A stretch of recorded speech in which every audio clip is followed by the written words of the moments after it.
was curious. You Say were that asking me again? earlier. Obviously, I'm not. I thought you were. Actually, no, I was. I'm confused with Joanna. Oh, okay. No, you could be, you know. They've got Indian Peranakans too. Serious? They call Yeah, them chippies. chippies. They call them Chippies. Chippies? Chippies.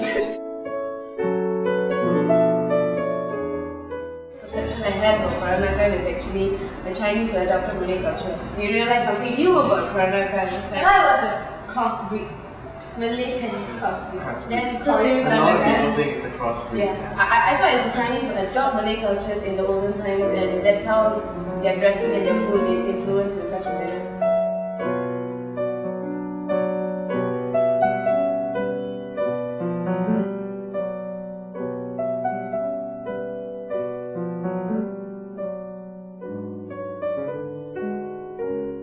Very adaptive race. We're very adaptive. We can't define one until you contrast yourself with another.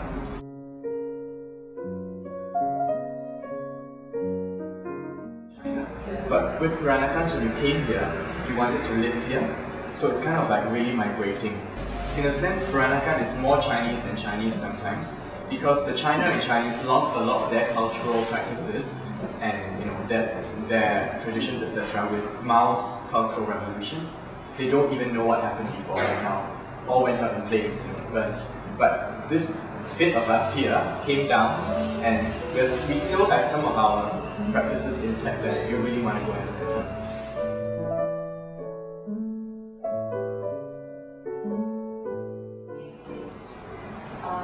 It's quite interesting because the play itself actually speaks to, I think, all races. It's not just Peranakan, because there's the whole idea of finding yourself and the journey and identity.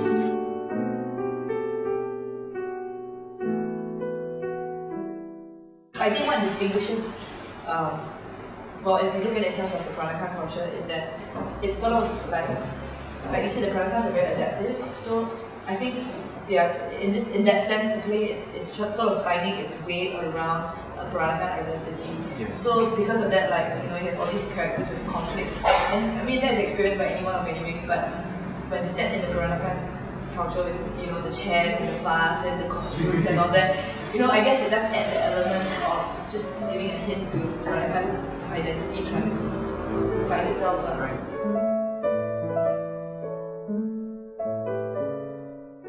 Okay, it's not beating the audience over the head with the Peranakan. So they kind of relate to it. And at the same time, I think it helps them find their own identity, because Singapore is such a young country. We don't have a strong identity, and the Peranakan culture is one of the few things that have at least some roots. People from all races can identify someone with the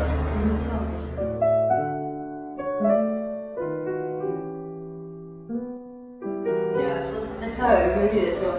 Yeah, so I Because guess it applies to everyone. That's the journey that I sort of took on. So the very first exercise that you asked us, what do you think of the Peranakan? Yeah, lost. Okay, like reading Peranakan. I mean, I can't identify, but what I can identify is being a minority and trying to find your space in the minority.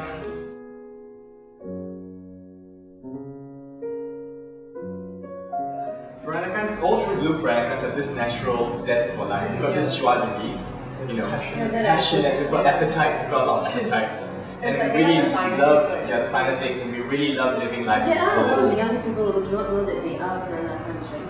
There are, yes. There are. Chanel can be one of them. Yeah. Why is it that is the essence of being Peranakan? It's the culture, right? It's the culture, and it's the fact that you were brought up in a certain kind of an environment, and it imbues you with certain qualities. And for me, it's the ability to adapt and to empathize and to be a very warm, hopefully be a very warm person most of the time. Would it be like the festivals that you're supposed to celebrate? That is also to do with the performative aspect of it, I feel. Performative. Performative, yeah. You want to identify yourself. Now it makes me wonder, why am I in Maybe we should do a play of that as well next time. Next Yeah. time. multiculturalism?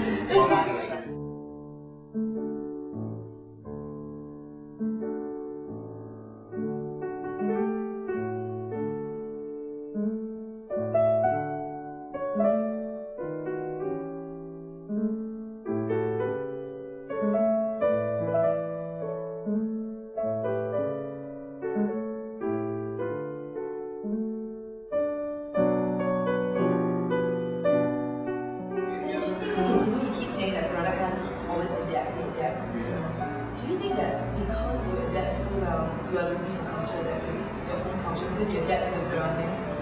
Well, I don't think it's you're losing a culture. As I said, you can't dilute a culture like that, but you will lose it if you are not aware of where you came from.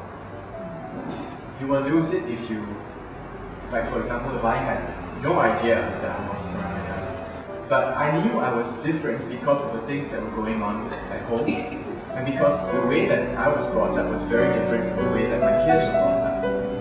The way I would react to situations would be very different. But that's the paradox, to hold on to traditions, but at the same time to adapt to surroundings.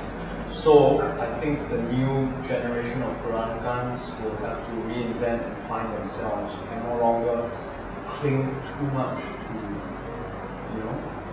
the So previous it's generation. just to bring it back to the place, just like Mama did what she had to do, marry up, etc., and adapted to her surroundings, and then in order to have a comfortable life for herself. And now the daughter has to figure out what she's all about, but the daughter is also, at the end of the day, very, very aware of her strong connection with Mama, who molded her into the woman that she ends up to be. It's kind of why I didn't want to make Mama, I could have easily said, okay, instead of baking cookies, right, you bake guacamole. But I didn't want to make it so explicit. I just wanted to give it, okay, I'll just use a lullaby as a bridging device, because language is very powerful, and a song is very powerful. So I just chose one element and one motif that was identifiably Peranakan in the play. And I had that. For me, I totally can't tell. Just by looks, I totally can't tell. Yeah, But by the person's actions and what he does or what she does, I'll be able to tell straight away. Actually, come to think of it, all my Peranakan friends are all very awkward. They're quite flamboyant. Yeah, so, I think it's action. But the first thing, like, if you ask whether the person's a Peranakan, The food! Oh, the food, yes. I think in any race, any religion, that is the association. It's the clothing, the cultural practices, the ceremonies that you indulge in, the food. Because these are the things that you can see. These are the visual aspects. And the thing about Peranakan culture is that it's a very visual culture. It's a very material culture. So what will you answer if someone asks, what is Peranakan?